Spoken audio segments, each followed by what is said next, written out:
If I made that money, I'd sit on a beach, I'd drink beer, and I would just watch the sunset. Kind of like a Corona beer commercial. Have you ever thought about that as a career option?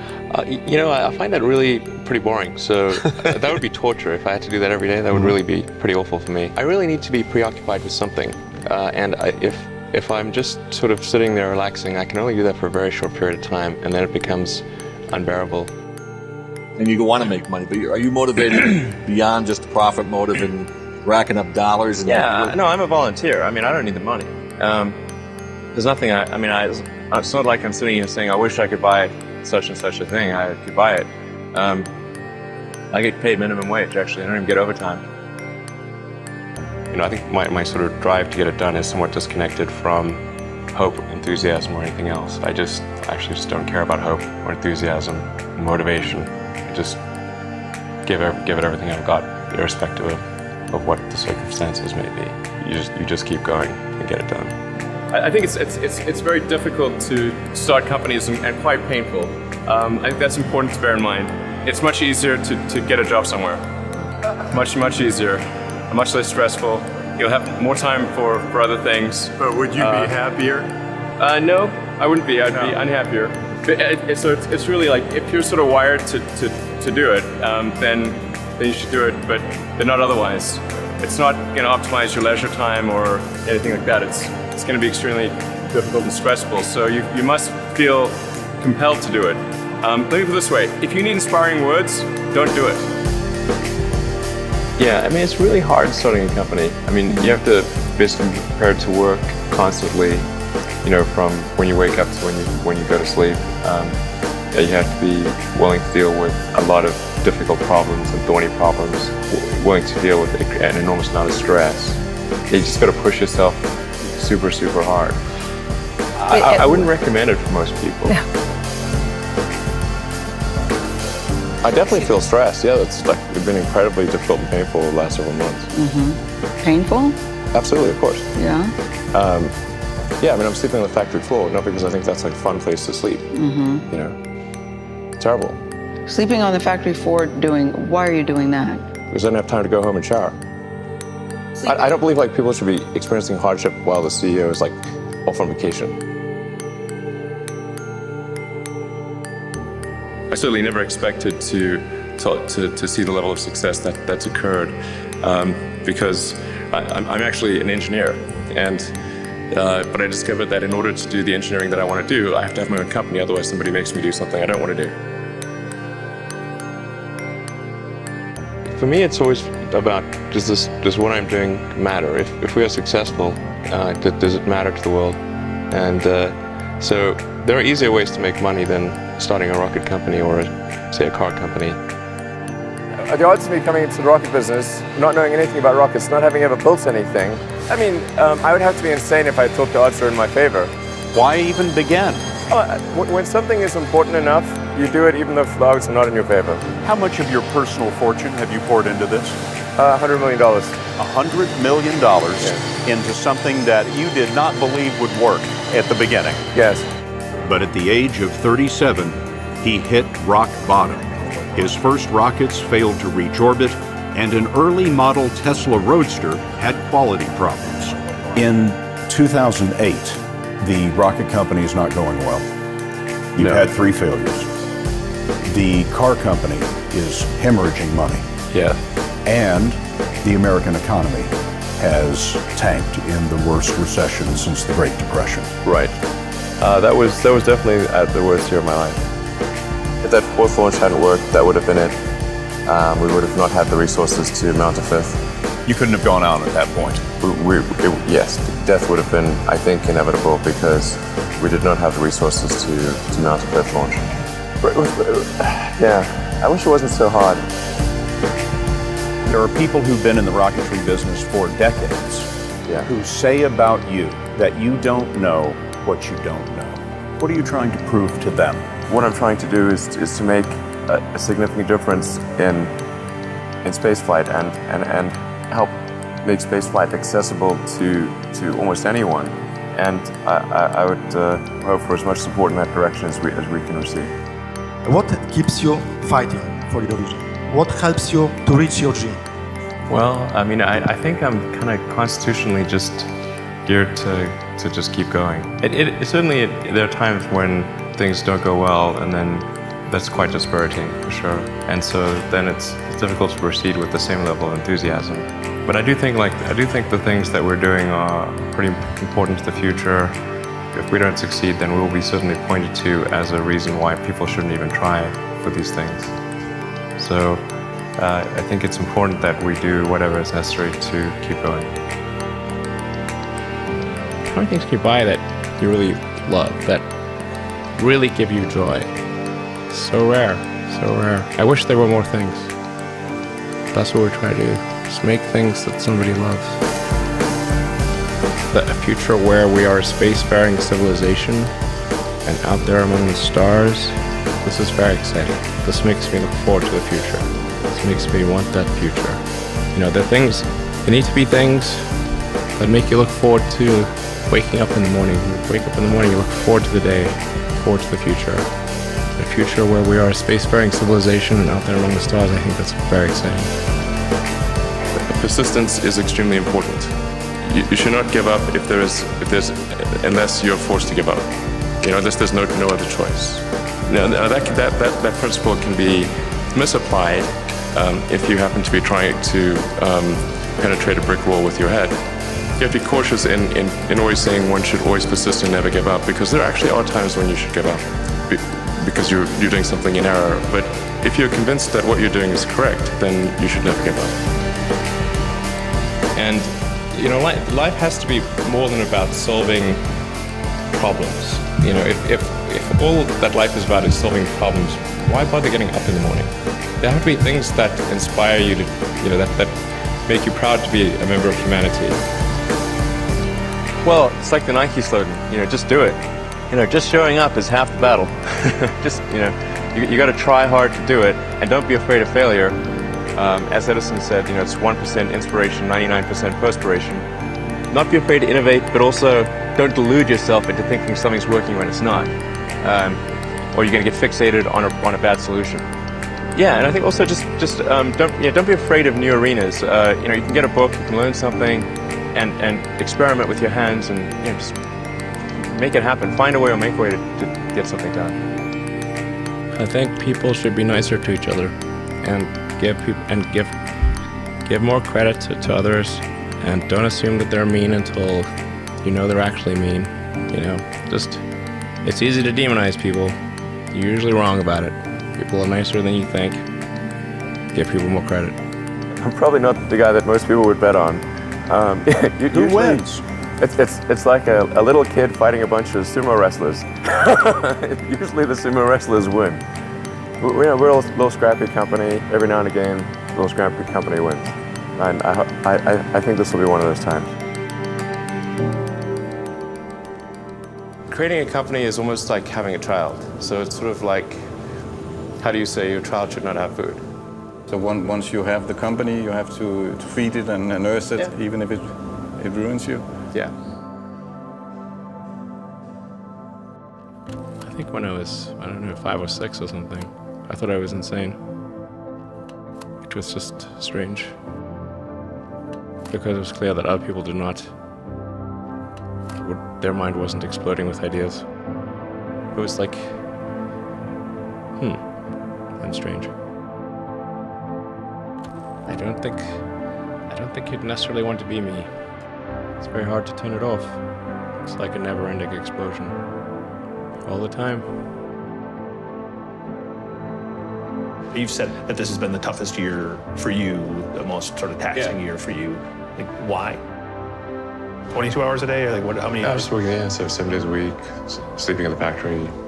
I worked in the paint shop, general assembly, body shop. You ever worry about yourself imploding? Like it's just too much? Absolutely. No one should put this many hours into work. This is not good. And people should not work this hard.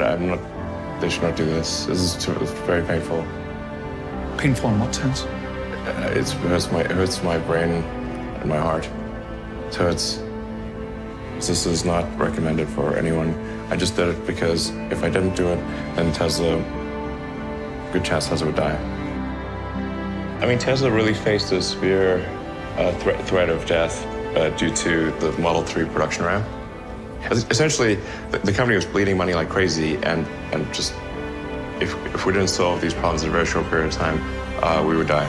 And it was extremely difficult to solve them. How close to death did you come?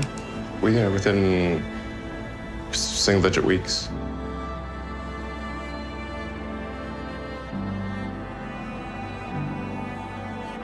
I mean, when we started Tesla, I thought maybe our chance of success was 10%. Well, I mean, I can tell you my original plan was, I thought, okay, I had like $180 million from my portion of the sale of PayPal. And I thought, you know, if I invest half of that in creating these companies, then I still have the other half to be fine. Yeah. But of course, that's not how it worked out. We used up all that you know, you invested 100 million, then still needed more money. And then there was the big recession of 2008 and 9. And in the end, I had to invest everything. And I was borrowing money from friends to pay the rent. You were on the edge of actually I didn't even own a house.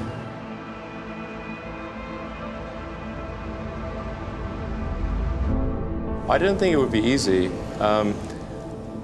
Like I said, I thought they would probably fail. But you know, like creating a company is almost like having a child. So it's sort of like, how do you say your child should not have food? So once you have the company, you have to feed it and nurse it and take care of it, even if it ruins you. Yeah.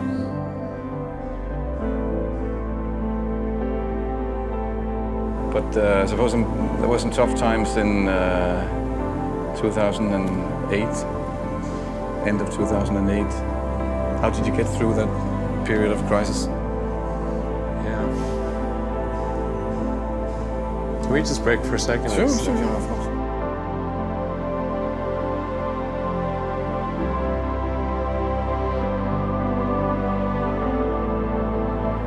I think that probably they shouldn't want to be. You? I think it sounds better than it is. Okay. Not as much fun being me as you'd think.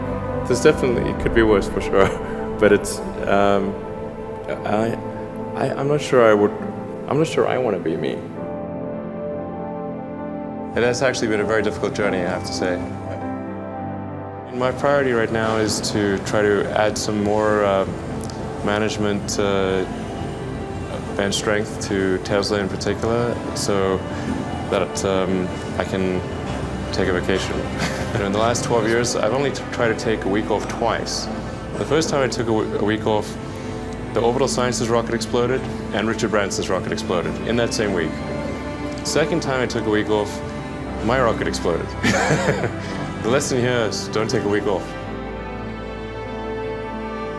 Well, when my brother and I were starting our first company, instead of getting an apartment, we just rented a small office and we slept on the couch.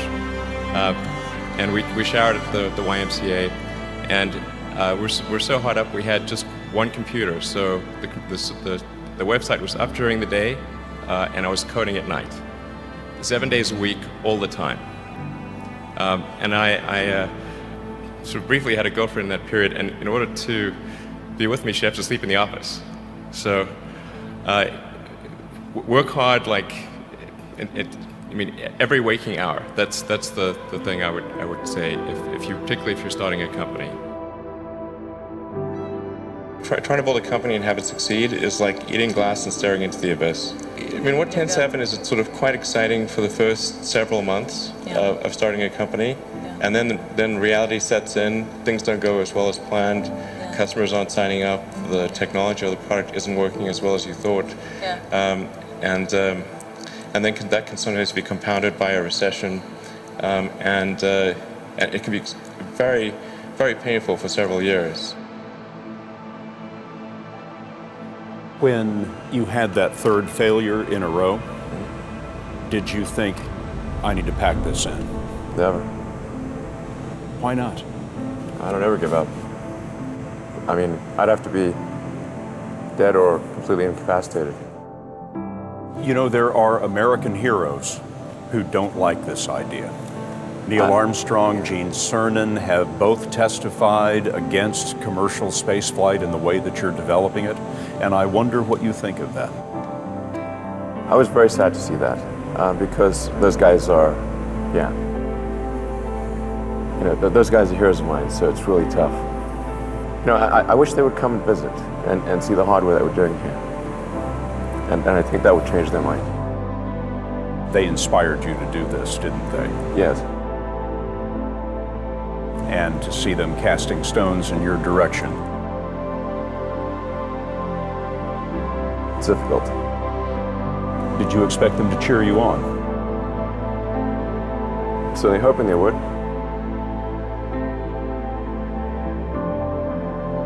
But there are a lot of negative things in the world. There's a lot of terrible things that are happening all over the world, all the time. There are lots of problems that need to get solved. There's lots of things that are miserable and kind of get you down. But life cannot just be about solving one miserable problem after another. That can't be the only thing. There need to be things that inspire you, that make you glad to wake up in the morning and be part of humanity. That's why we did this. So what advice do I have for college graduates interested in getting involved in the spheres you've tapped into? Certainly I'd invite you to apply for a job at SolarCity or Tesla or SpaceX. If that doesn't work for whatever reason, then I guess apply to jobs at other companies in that arena or try starting a company. The space business is quite hard to start a company in the space business because it's such a capital-intensive business. So it may be better to do something in solar power, or if you're going to do it in cars, do it as kind of a component supplier for cars or something like that. If you study engineering and you figure out how to design new things, then it's relatively easy to start a company. You just need to get a few like-minded people with you. How did you get the expertise to be the chief technology officer of a rocket ship company? I do have a physics background. That's helpful as a foundation. And then I read a lot of books and talked to a lot of smart people. You know, I think my sort of drive to get it done is somewhat disconnected from hope, enthusiasm, or anything else. I actually just don't care about hope or enthusiasm, motivation. I just give it everything I've got, irrespective of what the circumstances may be. You just keep going and get it done. What is the one thing that has surprised you about your life? Oh, one thing, wow. Well, I'm surprised by the whole thing, honestly. I certainly didn't expect for any of these things to happen, honestly. I knew I wanted to be involved in technology, in fact, the only reason I started a company back in '95, an internet company, was because I couldn't get it. There were only a few internet companies, and I couldn't get a job at any of them. I tried to get a job at Netscape, and sent my resume in and tried hanging out in the lobby, but I was too shy to talk to anyone.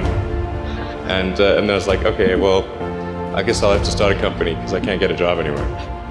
I wouldn't say I'm fearless. In fact, I think I feel fear quite strongly.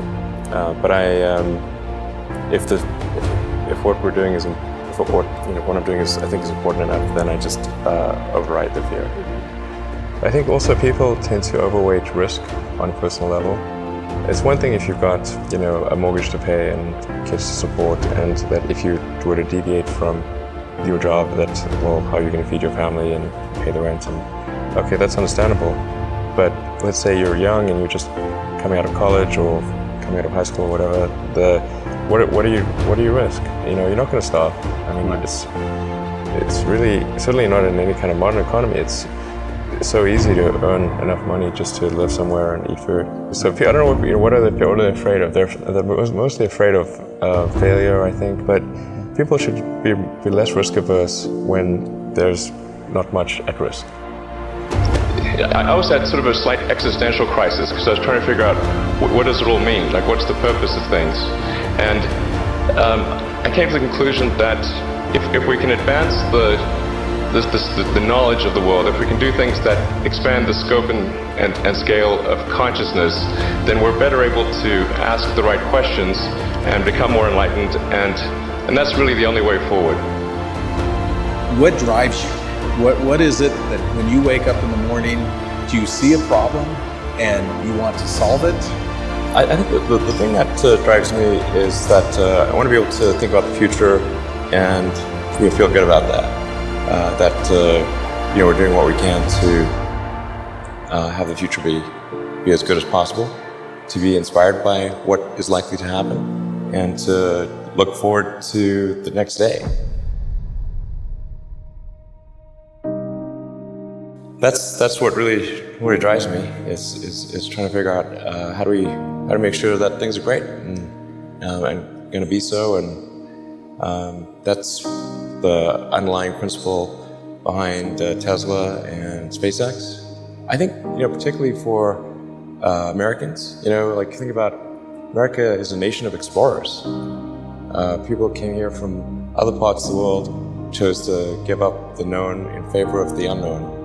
So I think exploration, I think the United States is a distillation of the human spirit of exploration. I mean, I thought both Tesla and SpaceX would fail at the beginning.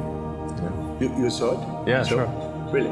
Of course. But nevertheless, you put all your money in that. I expected to lose it. Well, technically, what I thought was, well, I'll take half the money from PayPal, and if I lose half of it, that's okay. But then, of course, the companies encounter difficulties, and then have a choice of either let the company die, or put all the money into the companies. And so I really didn't want the companies to die, so I put all the money in the companies. And then had to borrow money from friends to pay living expenses. It's just really looking just for evidence of exceptional ability. And if there's a track record of exceptional achievement, then it's likely that will continue into the future. Well, it really depends on the stakes. If the stakes are high, if it's really important, then I will overcome the fear and just do it anyway. But essentially, drive overrides fear. But I feel the fear. It's kind of annoying. I wish I felt it less. Toward the end of 2008, SpaceX prepared its fourth attempt. We were running on fumes at that point. We had virtually no money. So a fourth failure would have been absolutely game over. As I said, for SpaceX, the first 3 launches failed, just barely able to scrape together enough parts and money to do the fourth launch. If that fourth launch had failed, we would have been dead. So multiple failures along the way. I tried very hard to get the right expertise in for SpaceX. I tried hard to find a great chief engineer for the rocket, but the good chief engineers wouldn't join, and the bad ones, well, there was no point in hiring them. So I ended up being chief engineer of the rocket. But Flight 4 was flawless. In Musk's world, it lit the darkness. When critics say you can't do this, your answer to them is, we've done it. And then just work like hell. I mean, you just have to put in, 80 to 100 hour weeks every week. If other people are putting in 40-hour work weeks and you're putting in 100-hour work weeks, then even if you're doing the same thing, you know that you will achieve in 4 months what it takes them a year to achieve. Work hard, every waking hour. That's the thing I would say. And if you do simple math, you say okay, if somebody else is working 50 hours and you're working 100, you'll get twice as much done in the course of a year. I think it's important that humanity become a multi-planet species. I think most people would agree that a future where we're a spacefaring civilization is inspiring and exciting compared with one where we are forever confined to Earth until some eventual extinction event. That's really why I started SpaceX.